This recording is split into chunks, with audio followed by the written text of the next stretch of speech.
മറ്റു വാർത്തയിലേക്ക്. കോടതി വിധിയിലൂടെ ലഭിച്ച ഭൂമിയിൽ കൃഷി ഇറക്കാനെത്തിയ ഗായിക നഞ്ചിയമ്മയെയും ബന്ധുക്കളെയും പോലീസും റവന്യൂ ഉദ്യോഗസ്ഥരും ചേർന്ന് തടഞ്ഞു. നഞ്ചിയമ്മയുടെ ഭർത്താവിന്റെ കുടുംബത്തിന്റെ ഉടമസ്ഥതയിലുള്ള സ്ഥലത്ത് കൃഷി ഇറക്കാൻ എത്തിയപ്പോഴായിരുന്നു ഉദ്യോഗസ്ഥർ തടഞ്ഞത്.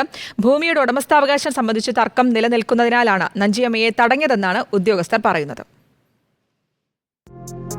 ആദിവാസി ഭൂമി അന്യാധീനപ്പെടൽ തടയൽ നിയമപ്രകാരം കോടതിയിൽ നിന്നും അനുകൂല വിധി നേടിയതിന് പിന്നാലെയാണ് നഞ്ചിയമ്മയും ബന്ധുക്കളും അഗളിയിലുള്ള 4 ഏക്കർ കൃഷിയിടത്തിലേക്ക് എത്തിയത്.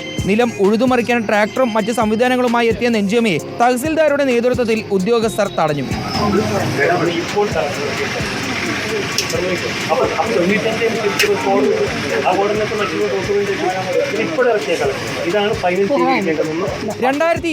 ിൽ തന്റെ ഭർത്താവും കന്ദസ്വാമി ബോയൻ എന്നയാളും തമ്മിലുള്ള TLA കേസിൽ തങ്ങൾക്ക് അനുകൂലമായാണ് കോടതി വിധി വന്നതെന്നും വ്യാജരേഖകൾ ഉണ്ടാക്കി ഭൂമി കൈവശപ്പെടുത്താൻ ചിലർ ശ്രമിക്കുകയാണെന്നും നഞ്ചിയമ്മ ആരോപിച്ചു.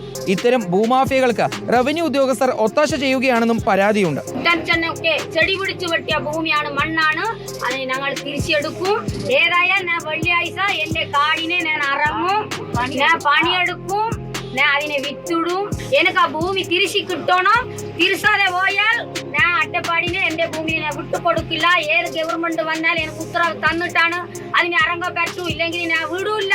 തങ്ങളുടെ ഭൂമിയിൽ വിളവിറക്കുമെന്ന് പ്രഖ്യാപിച്ച നഞ്ചിയമ്മയും ബന്ധുക്കളും പ്രതിഷേധിച്ചതോടെ വിഷയം ഈ മാസം 19-ന് ചർച്ച ചെയ്ത് പരിഹരിക്കാമെന്ന് ഉറപ്പു നൽകിയാണ് തഹസിൽദാറും സംഘവും നഞ്ചിയമ്മയെ മടക്കി അയച്ചത്. റിപ്പോർട്ടർ, പാലക്കാട്.